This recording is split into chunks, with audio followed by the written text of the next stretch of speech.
নারে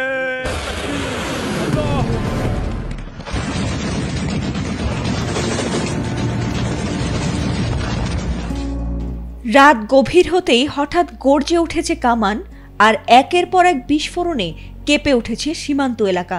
রাতভর আফগান সেনাদের সঙ্গে ভয়াবহ সংঘর্ষে জড়িয়ে পড়ে পাকিস্তানি বাহিনী।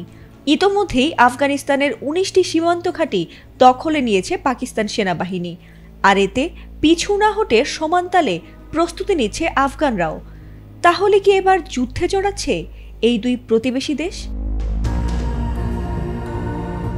শনিবার মধ্যরাতে আফগানদের কুনার, জাগায়, তুর্কমানজাই, শহীদান ও ডুরান মেলার সামরিক ঘাঁটিতে গোলাবারুদের ঝড় বইয়ে দেয় পাকিস্তান।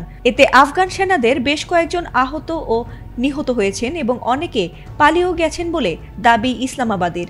অন্যদিকে পাক সেনাদের কয়েকটি ঘাঁটি ধ্বংস করা হয়েছে এবং একাধিক স্থানে তীব্র সংঘর্ষের পর পাকিস্তানি বাহিনী তাদের বেশ কিছু অবস্থানকে ত্যাগ করতে বাধ্য হয়েছে।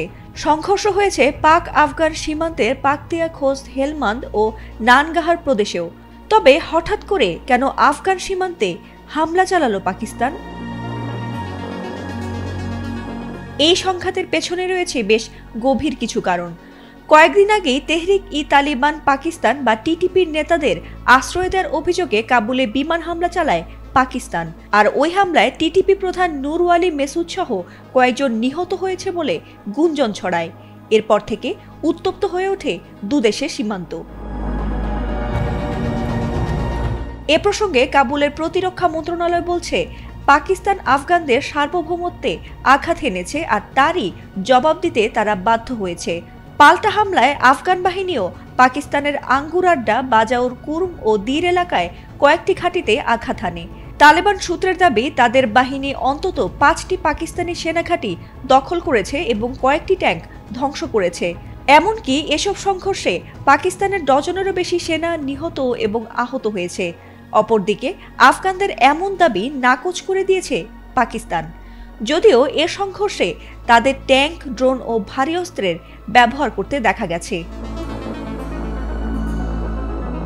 সাম্প্রতিক বছরগুলোতে আফগানিস্তান ও পাকিস্তানের মধ্যে সম্পর্ক ক্রমেই অবনতি ঘটছে। ইসলামাবাদ অভিযোগ করে আসছে, আফগানরা টিটিপিকে আশ্রয় দিচ্ছে এবং সেখান থেকে পাকিস্তানে হামলা চালাচ্ছে তারা। অন্যদিকে কাবুলের দাবি, পাকিস্তান নিজস্ব রাজনৈতিক উদ্দেশ্য হাসিলের জন্য সীমান্তে অস্থিতিশীলতা তৈরি করছে। বিশ্লেষকদের মতে, এই সামরিক সংঘর্ষ দুই প্রতিবেশী দেশের সম্পর্ককে আরও জটিল করে তুলতে পারে, এমনকি যুদ্ধে জড়ানোরও সম্ভাবনা রয়েছে বলে ধারণা করা হচ্ছে। এই রক্তক্ষয়ী সংঘর্ষ কেবল সীমান্ত নয়, বরং দক্ষিণ এশিয়ার শান্তি ও ভূরাজনীতির ওপরও ছায়া ফেলবে, এমনটাই আশঙ্কা করছেন বিশ্লেষকরা। ফাতিমা সুলতানা, এটিএন বাংলা।